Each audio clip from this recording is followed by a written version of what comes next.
Bismillahirrahmanirrahim. Alhamdulillahirabbil alamin. Allahumma shalli wa sallim ala sayyidina Muhammadin wa ala alihi wa sahbihi ajma'in. Alhamdulillah, kita kembali pada program kesayangan kita semua. Kisah para kekasih Allah Ta'ala, kisah daripada orang-orang yang mulia, kisah daripada datuk-datuk mulia yang insya Allah semoga menjadi salah satu sebab bersambungnya hati kita dengan Allah Ta'ala muliakan di dunia dan di akhirat. Nah, insya Allah pada kesempatan kali ini Al-Fagir akan membacakan satu kisah tentang seorang yang mulia yang insya Allah bisa kita ambil pelajaran daripada perjalanan kehidupannya, yaitu Al-Habib Muhammad bin Ahmad Al-Mahdar Bondowoso.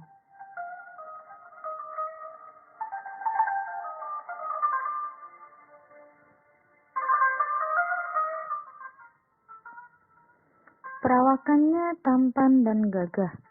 Orang yang melihatnya pasti mengetahui kalau beliau memiliki karisma yang sangat besar. Dari wajahnya terpancar cahaya yang begitu hebat.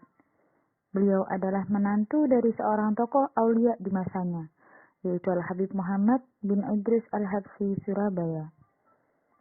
Hubungan antara keduanya begitu erat. Satu sama lain saling menghormati dan lebih memandang kelebihan ada pada yang lain. Menantu dan mertua sama-sama aulia.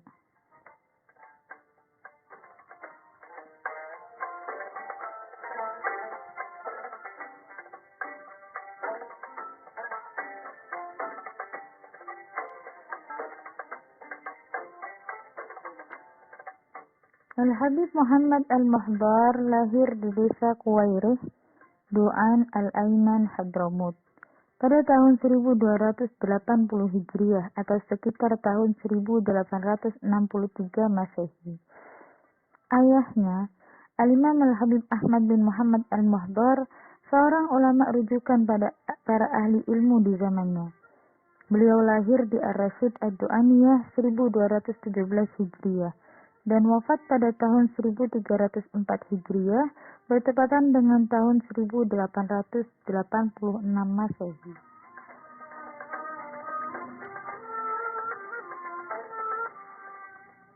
Lingkungan keluarga adalah lembaga pendidikan yang pertama dan utama.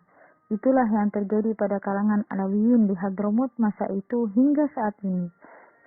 Sebagaimana lazimnya pendidikan para Alawiyin di Hadramut, Habib Muhammad mendapat bimbingan agama langsung dari ayahnya.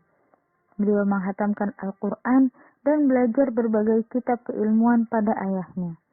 Beliau juga belajar kepada kakaknya, yaitu Al-Habib Hamid bin Ahmad Al-Mahdar.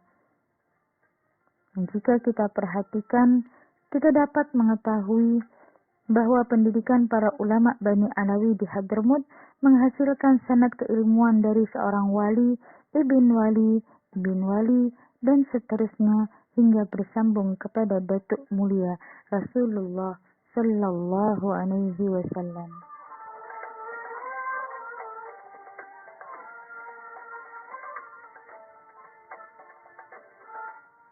Setelah belajar kepada ayah dan kakeknya, Habib Muhammad kemudian belajar dan mendapatkan ijazah dari para ulama dan aulia saat itu. Salah satunya adalah Al-Imam Al-Habib Ahmad bin Hasan Al-Attas, dan Al-Habib Ahmad bin Hasan Al-Attas inilah yang merupakan guru pembentuk karakter dan kepribadian Habib Muhammad Al-Mahdar.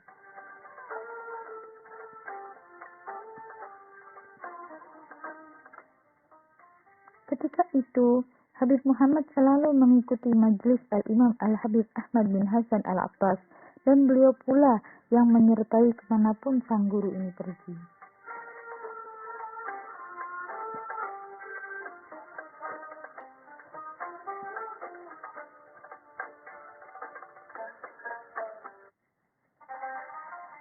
Dalam kitab Tajul Aras, halaman 469, diceritakan bahwa Habib Muhammad Al-Mahdar mengisahkan salah satu peristiwa dalam kehidupannya ketika menuntut ilmu pada waktu itu. Saya membaca kitab Al-Muhadzab kepada Al-Imam Al-Walid Al-Habib Ahmad bin Hasan Al-Attas. Tetapi ketika itu tidak mudah bagi kami untuk menyelesaikannya. Beliau meminta saya untuk menemaninya dalam perjalanan pulang ke Huraibah, desa di mana beliau tinggal. Maka saya pun menuruti perintah beliau. Dalam perjalanan itulah saya membaca kitab tersebut bersama beliau. Sampai akhirnya saya dapat menyelesaikan pembacaan kitab itu pada hari keberangkatan kami dari Jaidun. Ketika itu kami berjalan mengendarai 2 kuda berdampingan. Selanjutnya, ketika ayah beliau wafat bersama Habib Hamid kakaknya, Habib Muhammad melakukan perjalanan dakwah ke berbagai negeri untuk menyeru ke jalan Allah dan Rasul-Nya. Berdua mereka melakukan perjalanan ke Singapura dan Indonesia. Dimanapun tempat beliau berdua singgah, mereka selalu disambut oleh para penduduk negeri dengan sukacita dan penuh penghormatan. Setelah itu, berdua mereka kembali ke kampung halaman di Hadramaut.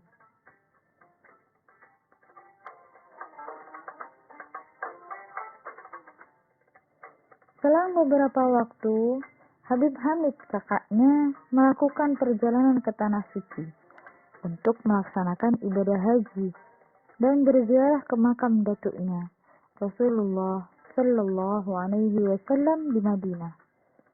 Sekembalinya kakak beliau dari Tanah Suci pada tahun 1308 Hijriah, Habib Muhammad melakukan perjalanan dakwah ke kota Hyderabad di India. Beliau datang untuk memenuhi undangan Sultan Awad bin Umar Al-Kuwaiti.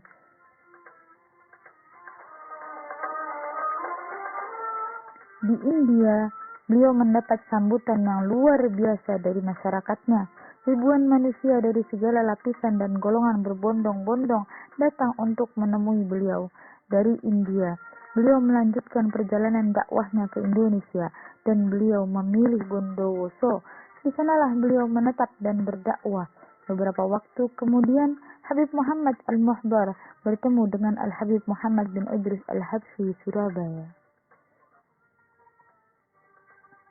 Dari pertemuan itulah yang mendorong beliau untuk berguru kepada Al-Habib Muhammad bin Idris Al-Habsyi.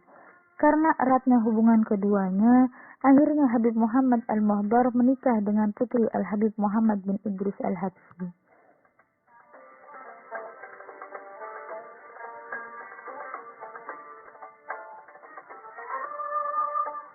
Dalam berdakwah, beliau menggunakan cara yang santun dan bijak. Beliau berbicara kepada manusia sesuai dengan kemampuan mereka.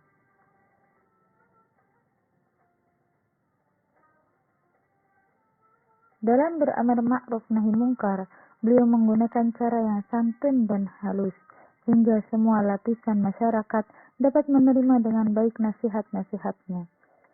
Semua kalangan, baik dari kalangan Alawiyin, orang-orang pribumi, bahkan para pembesar Belanda pun hormat dan segan kepada beliau. Habib Muhammad sangat senang menerima tamu yang datang ke rumah beliau.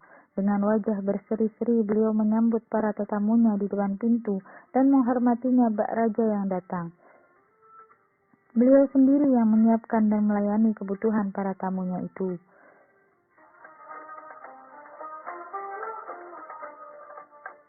Beliau seorang yang sangat peduli dengan keadaan kaum muslimin, terlebih-lebih pada para sadah Alawiyin, karena kepeduliannya yang begitu besar terhadap para Alawiyin, hingga beliau seakan-akan sebagai bapak dari para Alawiyin yang ada pada masa itu.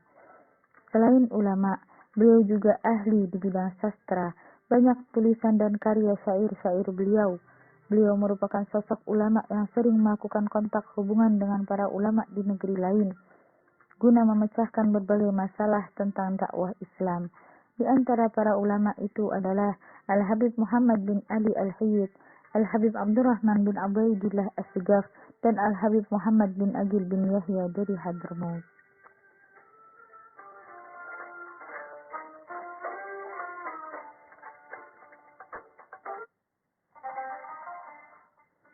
Setelah beberapa hari menjalani perawatan di Surabaya akibat sakit yang dideritanya, pada malam Selasa 21 Syawal 1344 Hijriah, Bertepatan dengan 4 Mei 1926 Masehi, Habib Muhammad bin Ahmad Al-Muhdar wafat.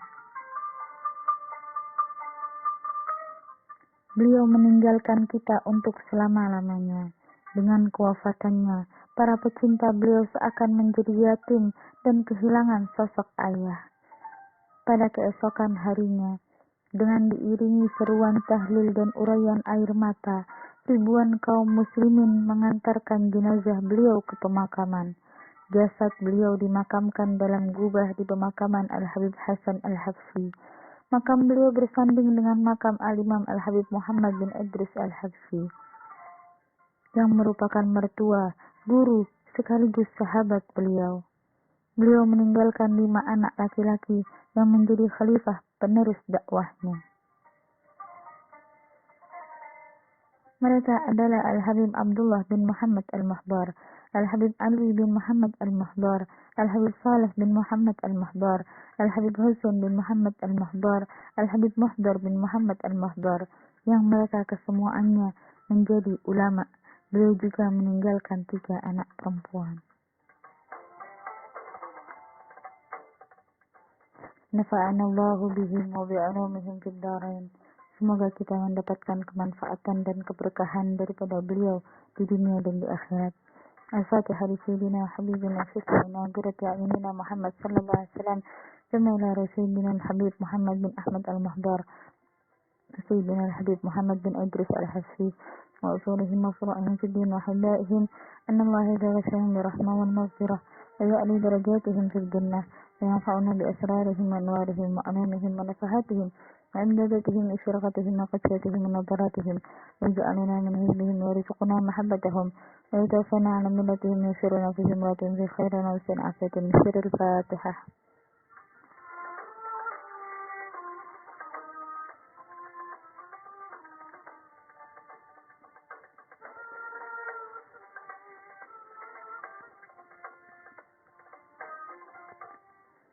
Semoga kita bisa mengambil pelajaran dan Allah menolong kita untuk melaksanakan apa yang sudah diajarkan oleh beliau. Yang bisa kita garis bawahi di dalam kisah ini, yaitu lingkungan keluarga adalah lembaga pendidikan yang pertama dan utama. Maka ketika kita ingin memiliki seorang anak dan keturunan-keturunan yang saleh, keturunan-keturunan yang bisa membanggakan hati Nabi Muhammad SAW, maka perhatikan bagaimana mereka ketika di rumah bawa Nabi Muhammad SAW ke dalam rumah kita, perdengarkan ke telinga-telinga anak kita bagaimana kisah-kisah mulia baginda Nabi, bagaimana kisah-kisah mulia orang-orang yang dekat dengan Nabi Muhammad SAW. Hidupkan sunnah-sunnah Nabi Muhammad di dalam rumah-rumah kita, mulai dari yang terkecil sampai yang terbesar. Perhatikan setiap keadaan anak-anak kita, jangan sampai anak-anak kita mengidolakan orang-orang yang bisa menjauhkan mereka dari Nabi Muhammad. Akan tetapi bawalah anak-anak kita, begitu juga diri kita, orang-orang yang ada di rumah kita, kepada idola kita semua, Nabi Muhammad SAW. Wallahu a'lam bishawab. Mohon maaf apabila salah-salah kata. Billahi taufiq wal hidayah wal ridha wal inayah. Wassalamu